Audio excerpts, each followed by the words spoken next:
Assalamualaikum warahmatullahi wabarakatuh. Shalom, Swastiastu, budaya salam kebajikan. Mata kuliah Filsafat Hukum pertemuan 2 minggu ketiga.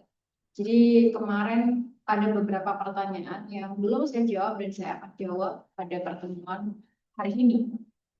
Pertanyaan pertama, tentang bagaimana hukum positif undang-undang itu seringkali kaku, di manakah posisi filsafat hukum dalam mencari hakikat kebenaran yang sesungguhnya di luar teks peraturan. Menarik sekali pertanyaannya. Ini menyentuh inti relasi antara hukum sebagai norma tertulis dan hukum sebagai refleksi nilai. Memang betul, filsafat hukum itu hadir ketika hukum positif atau undang-undang itu tidak lagi mampu menjawab persoalan secara adil karena sifatnya kaku dan terbatas pada teks. Nah, dalam konteks ini, filsafat hukum itu punya fungsi sebagai alat refleksi kritis untuk menggali makna, tujuan, nilai baik suatu aturan.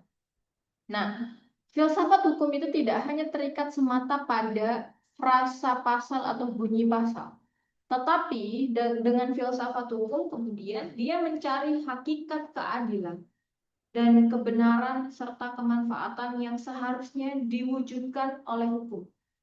Nah, posisinya kemudian dapat dilihat dalam beberapa hal. Pertama, filsafat hukum itu kemudian menjadi landasan evaluatif untuk menguji apakah suatu hukum positif itu sudah sesuai dengan nilai keadilan atau belum gitu. Ataukah sudah sesuai dengan moralnya atau belum. Itu yang pertama. Yang kedua, filsafat hukum ini menjadi kompas bagi penegak hukum, jaksa, hakim, advokat gitu kan. Ketika menghadapi kasus konkret yang tidak dapat diselesaikan hanya dengan pendekatan tekstual. Yang ketiga, filsafat hukum tentu saja dia membuka ruang bagi pendekatan progresif dan kontekstual, sebagaimana dikemukakan oleh ahli hukum Indonesia Sacipto Raharjo bahwa hukum itu harus berpihak pada manusia dan keadilan substantif, bukan sekedar prosedural formal. Nah, dengan demikian, maka ketika hukum positif sifatnya kaku, gitu kan, maka filsafat hukum ini punya peran sebagai jembatan antara teks dan nilai, antara kepastian hukum dan keadilan substantif. Nah, disitulah hukum kemudian tidak hanya dipahami sebagai apa yang tertulis atau lex scripta, tetapi juga sebagai apa yang seharusnya atau ius constituent, gitu. Tapi kemudian yang paling penting adalah bagaimana mewujudkan nilai keadilan dan nilai moral dalam hukum itu sendiri melalui filsafat. Itu pertanyaan yang pertama. Terus kemudian pertanyaan selanjutnya bahwa mengatakan bahwasanya jawaban dari berpikir filsafat itu tidak pernah abadi. Sedangkan pada filsafat tujuannya untuk mencari kebenaran hakiki dari suatu permasalahan itu. Batasan cukupnya filsafat untuk menjawab suatu permasalahan itu di titik bagaimana yang mohon pencerahan. Bagus sekali pertanyaannya, menyentuh pada paradoks filsafat. Memang di satu sisi mencari kebenaran hakiki, tetapi di sisi lain dia tidak pernah final. Perlu diluruskan terlebih dahulu ketika dikatakan jawaban filsafat itu tidak pernah abadi, bukan berarti kebenaran itu tidak ada. Yang tidak abadi adalah rumusan dan pemahaman manusianya terhadap kebenaran tersebut.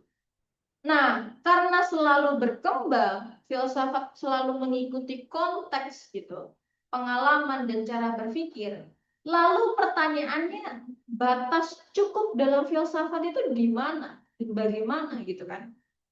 Nah, dalam filsafat, suatu jawaban itu dianggap cukup bukan ketika itu final atau akhir, tapi ketika memenuhi beberapa hal. Salah satunya misalnya, dia koheren secara logis, tidak bertentangan dengan dirinya sendiri. Terus punya argumentasi dasar yang kuat, rasional, dapat dipertanggungjawabkan, relevan dengan konteks persoalan yang sedang dibahas. Dan yang terakhir adalah mampu menjelaskan dan memberi arah, bukan sekedar soal spekulatif tanpa implikasi. Nah, di sini dapat disimpulkan bahwa filsafat itu memang berhenti sementara pada titik ketika sebuah argumen sudah paling masuk akal dan paling dapat dipertanggungjawabkan dibandingkan alternatif lainnya. Tapi bukan karena itu mutlak benar, tapi karena ia belum terbantahkan secara lebih kuat. Kan kalau kita melihat teori-teori kan dia saling saling mengoreksi satu sama lain. Misalnya dalam konteks bumi itu datar, itu menjadi suatu kebenaran sebelum ada penyangkalan teori lainnya. Kemudian ada teori bumi bulat sehingga menyalahkan bahwa bumi itu tidak datar. Begitupun seterusnya gitu. Nah, disinilah peran tokoh misalnya kayak Socrates gitu ya. Dia kan menekankan bahwa kebijaksanaan itu justru lahir dari kesadaran bahwa pengetahuan manusia selalu terbuka untuk diuji. Ilmu pengetahuan dan hasil dari pemikiran manusia itu harus selalu terbuka untuk diuji kebenarannya. Karena benar hari ini belum tentu benar besok hari. Nah, Immanuel Kant juga membatasi kemampuan akal manusia bahwa tidak semua kebenaran itu hakiki, bisa dijangkau sepenuhnya oleh rasio. Jadi, secara ringkas, filsafat itu sebetulnya tidak berhenti di jawaban terakhir atau jawaban akhir, tapi pada kualitas pertanggungjawaban berpikirnya. Bahwa kebenaran dalam filsafat itu sifatnya progresif dan dialogis. Bisa didialogkan gitu. Bisa diperdebatkan, bisa dipertanggungjawabkan. Dan selalu terbuka untuk kemudian diperdalam, dikritik dan diperbaiki. Saya menciptakan atau mengungkapkan teori A misal, dan kalian tidak setuju. Kalian harus memperdalam dan mengkritik dan memperbaiki teori saya menjadi teori baru. Kebenaran yang saya ciptakan tadi memang betul, tapi itu bukan satu kebenaran yang berakhir di situ. Nah, itu begitu jadi jawabannya. Pertanyaan terakhir, bagaimana filsafat hukum membantu menyelesaikan konflik hukum di masyarakat? Filsafat hukum itu memang membantu menyelesaikan konflik hukum, tapi bukan secara langsung memberi putusan, tapi dengan mengarahkan cara berpikirnya. Cara berpikir seperti apa agar penyelesaian itu yang diambil tidak hanya secara legal formal, tapi juga adil secara substantif. Nah, dalam praktiknya, kalau kita melihat filsafat hukum itu kan ada beberapa hal yang harus kita perhatikan. Pertama, dia membantu, filsafat hukum ini membantu menggali akar konflik.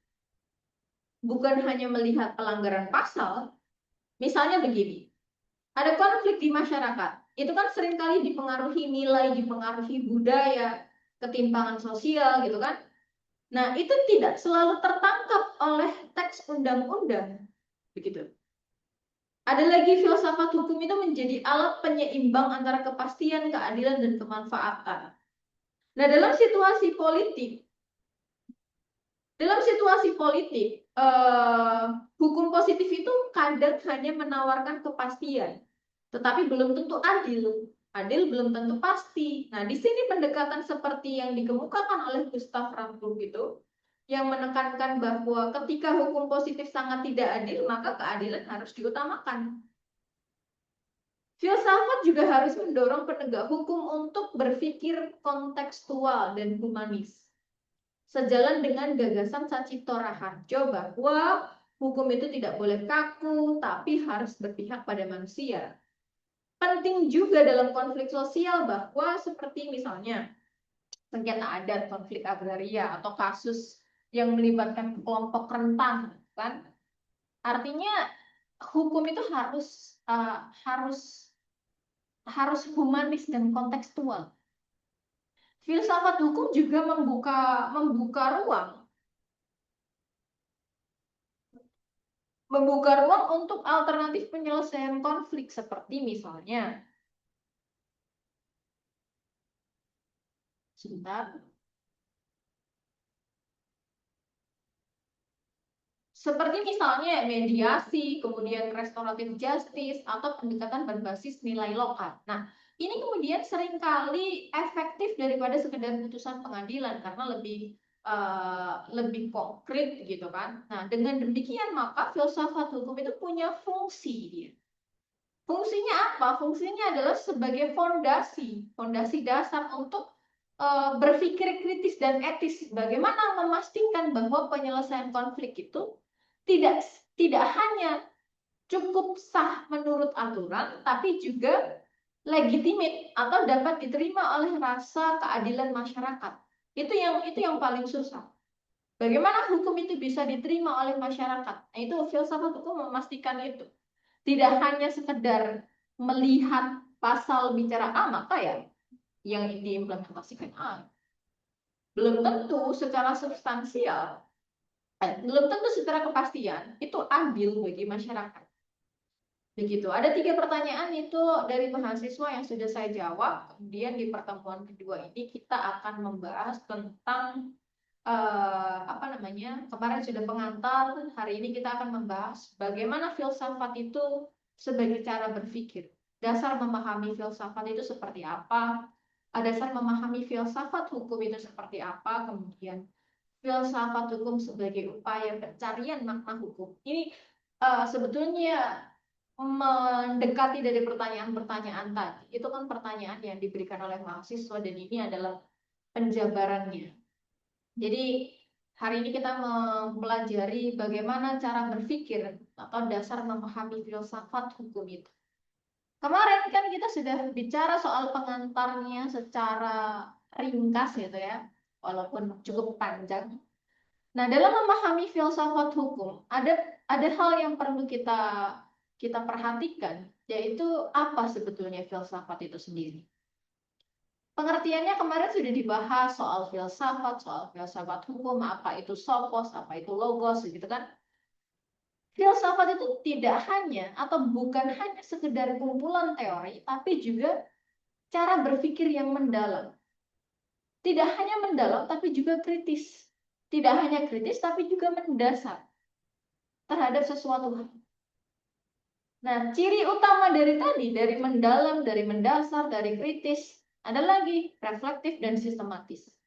Mendasar itu seperti apa? Mendasar itu menanyakan sampai akarnya, tidak hanya berhenti di permukaan. Kritis tidak menerima begitu saja. Reflektif berpikir ulang agar sesuatu itu atas sesuatu yang dianggap biasa.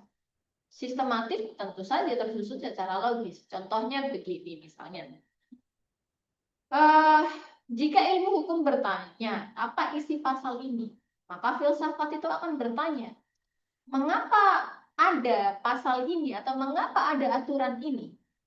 Apakah aturan ini dibuat secara adil? Apa makna hukum itu sendiri? Itu pertanyaan filsafat. Kalau hanya pertanyaan hukum hanya sekedar apa isi pasal ini misalnya. Nah, jadi filsafat itu tidak hanya mencari jawaban secara cepat, tapi kemudian dia mencari pemahaman yang paling mendalam dan paling kritis. Filsafat hukum juga sebagai upaya pencarian makna hukum. Bahwa pada dasarnya upaya untuk memahami makna itu makna yang paling dalam atau makna terdalam dari hukum itu bukan hanya melihat hukum sebagai aturan. Artinya hukum itu tidak dipandang hanya berdasarkan pasal-pasal yang ada di dalam kitab undang-undang gitu kan, baik undang-undang perdata maupun pidana, sanksinya, undang-undang lex spesialisnya itu sendiri.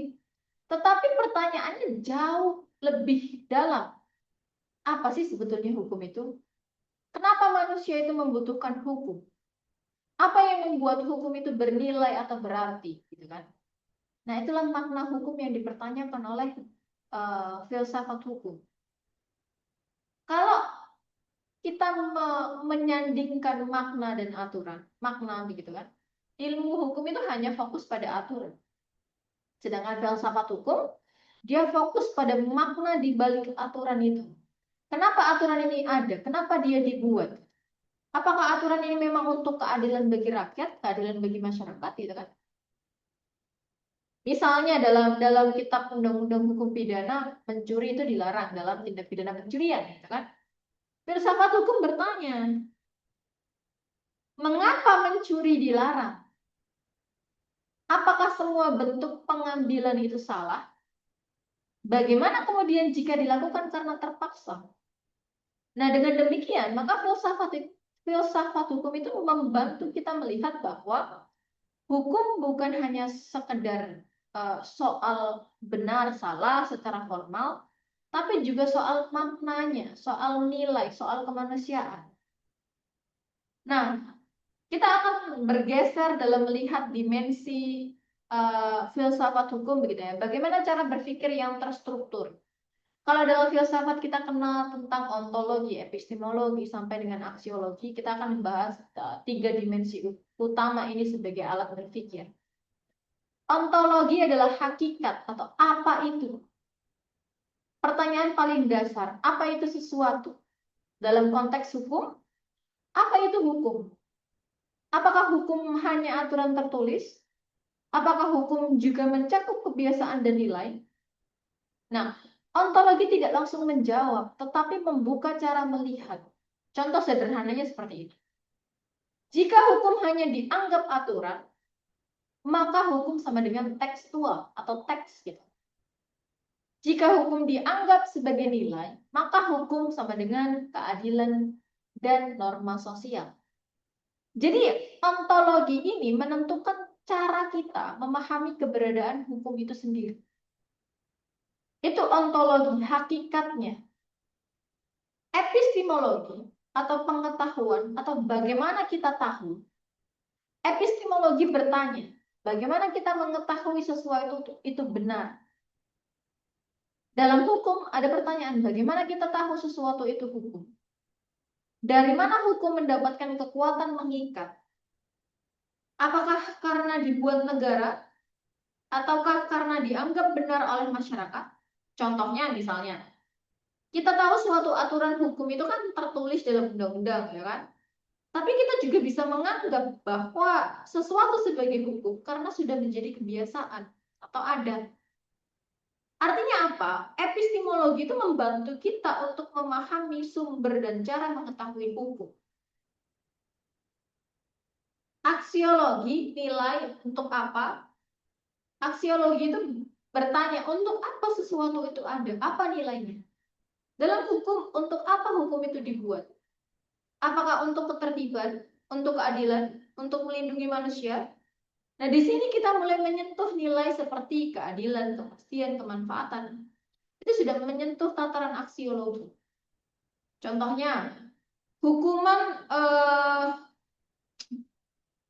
dibuat bukan sekedar menghukum, tetapi juga untuk menjaga ketertiban dan melindungi masyarakat. Jadi aksiologi itu melihat hukum dari sisi tujuan dan nilai yang ingin dicapai, yang ingin dituju, atau ingin didapat. Gitu. Ringkasnya seperti ini, kalau kita melihat dalam dimensi hukum, ontologi itu apa itu? Epistemologi, bagaimana kita mengetahui hukum? Aksiologi, untuk apa hukum itu ada? Ontologi sama dengan hakikat. Epistemologi sama dengan pengetahuan. Aksiologi sama dengan nilai. Fokusnya. Ini kita lihat fokusnya antara ontologi, epistemologi, dan aksiologi.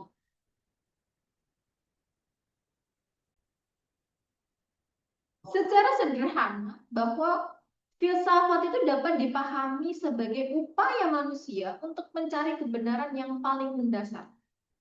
Bahwa filsafat itu tidak berhenti pada apa yang tampak di permukaan, tapi kemudian dia berusaha menelusuri sampai pada akar persoalannya. Sehingga filsafat memiliki karakter berpikir yang khas, yaitu bersifat mendasar, kritis, reflektif, sistematis yang saya sebutkan di awal tadi. Nah, bersifat mendasar ini berarti filsafat itu selalu bertanya sampai pada hakikat suatu hal dalam ontologi tadi. Bersifat kritis berarti tidak menerima sesuatu begitu saja tanpa dipertanyakan. Reflektif berarti ada proses berpikir ulang terhadap sesuatu yang selama ini dianggap benar. sistematis, tentu saja disusun secara logis dan terstruktur. Sehingga dalam konteks ini, filsafat itu tidak hanya mencari jawaban, tetapi juga mempertanyakan kembali pertanyaan itu sendiri. Sehingga filsafat itu melatih manusia untuk tidak sekedar mengetahui, tapi juga memahami secara mendalam. Memahami secara mendalam itu kunci. Nah, setelah memahami filsafat sebagai cara berpikir, maka filsafat hukum itu dapat dipahami sebagai penerapan cara berpikir dalam bidang hukum. Nah, filsafat hukum tidak hanya sekedar membahas soal aturan, tapi berusaha menggali makna terdalam dari hukum. Jika dalam hukum perhatian utamanya pada aturan-aturan yang berlaku, maka filsafat hukum itu perhatiannya diarahkan pada pertanyaan yang lebih mendasar. Apa sebetulnya hukum itu? Kenapa harus ditaati? Tujuan keberadaannya apa? Gitu kan? Tidak hanya mempertanyakan soal bunyi hukum apa, tapi apa arti hukum. Nah, ini kan sangat berbeda. Dan perbedaan ini sangat penting karena hukum itu dalam praktiknya seringkali dipahami hanya sebagai kumpulan pasal dan sanksi. Padahal di balik aturan itu ada nilainya, ada tujuannya, ada pertimbangan kemanusiaannya. Seperti yang saya contohkan tadi, pencurian kan tidak. Kalau misalnya hanya dipahami secara formal dalam hukum kan dia berupa larangan. Tapi makna di baliknya apa? Secara filsafat, ada hak milik, ada ketertiban sosial. Nah, filsafat hukum itu mendorong untuk mempertanyakan mengapa tindakan itu dilarang, gitu kan? Apakah larangan itu adil? Nah, filsafat hukum itu tidak hanya memperluas cara pandang terhadap hukum, tapi juga lebih substansial dan bermakna. Bahwa hukum itu tidak hanya dipandang sebagai aturan, tapi sebagai upaya manusia untuk menciptakan keteraturan, keadilan, kehidupan bersama yang lebih baik, gitu kan?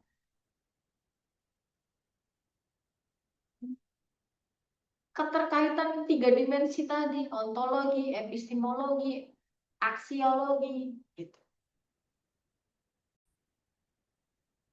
Tadi saya sudah sampaikan soal berpikir filsafat hukum kan ada mendasar, ada kritis gitu kan. Saya sudah jelaskan juga apa namanya tentang definisi mendasar itu. Saya ingin mencontohkan mendasar itu. Pertanyaan mendasar itu seperti apa? Misalnya, apa sih dasar keberlakuan aturan itu? Apakah aturan itu benar-benar diperlukan gitu kan? Misalnya nih, saya mempertanyakan undang-undang ITE atau undang-undang Omnibus Law. Apakah aturan undang-undang Omnibus Law itu benar-benar diperlukan?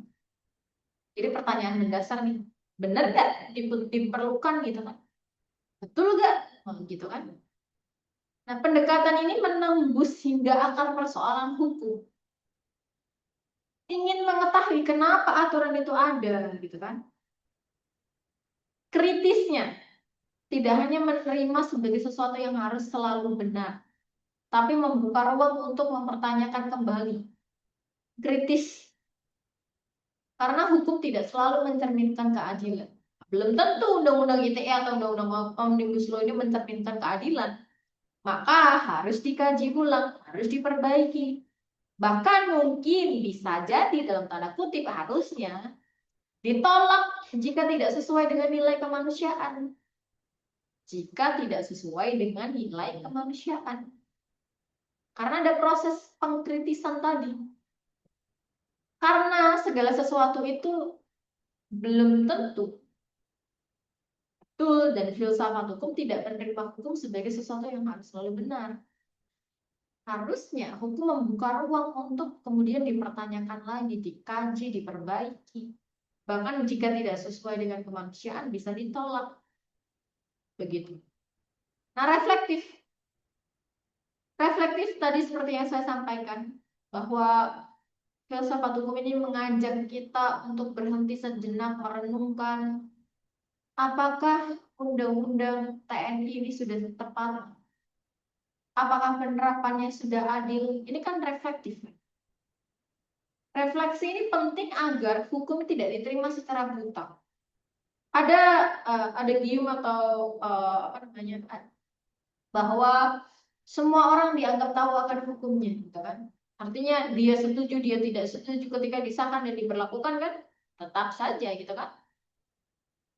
Nah, kritis tadi penting sekali dan reflektif itu penting sekali agar tidak diterima secara buta ketika tidak sesuai dengan kemanusiaan. Lantas, gitu kan? Bagaimana prosesnya? Sistematis dan logis. Tidak secara acak berpikirnya, tapi disusun secara runtut dan logis. Argumennya harus jelas, harus punya dasar, dan dapat dipertanggungjawabkan. Maka, cara berpikirnya harus terstruktur. Argumen hukumnya harus rasional. Tidak sekedar berpendapat tanpa dasar, tapi ada dasar teorinya, ada dasar pasalnya, ada dasar hukumnya, gitu kan? Ada dasar based on data lapangan misal. Nah, banyak sekali perbedaan dalam cara berpikir filsafat hukum dan ilmu hukum.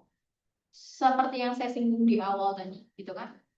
Bahwa ilmu hukum itu kaku, dogmatik, fokusnya hanya pada aturan yang berlaku, bagaimana kemudian aturan itu diterapkan, bagaimana menyelesaikan kasus berdasarkan hukum positif, gitu kan? Sementara filsafat hukum justru menggali makna, menggali dasar keberlakuan hukum, menggali nilai yang terkandung dalam hukum. Pertanyaannya tentu saja berbeda kalau ilmu hukum hanya mempertanyakan apa hukumnya. Kalau filsafat hukum justru mempertanyakan mengapa hukum itu ada dan apakah kemudian keberadaannya itu adil bagi masyarakat, adil bagi rakyat. Kan? Perbedaan tentu saja tidak untuk dipertentangkan ya, tapi untuk saling melengkapi bahwa ilmu hukum punya kepastiannya, sedangkan filsafat hukum punya kedalaman pemahaman untuk menggali sejauh mana hukum ini mampu memenuhi rasa keadilan bagi masyarakat atau bagi rakyat. Gitu. Baik, untuk pertemuan kali ini saya cukupkan. Untuk materi yang saya jelaskan, ada pertanyaan silahkan lagi kirim komentar di kolom link. Di pertemuan selanjutnya kita bisa bahas, kita bisa diskusikan. Tadi saya juga sudah menjawab pertanyaan-pertanyaan dari beberapa mahasiswa. Ada 3 pertanyaan yang sudah saya jawab. Ya, ini pemaparan dari pertemuan hari ini. Silahkan pertanyaannya ditulis di kolom komentar, kemudian nanti kita diskusikan lebih lanjut di pertemuan selanjutnya. Wassalamualaikum warahmatullahi wabarakatuh.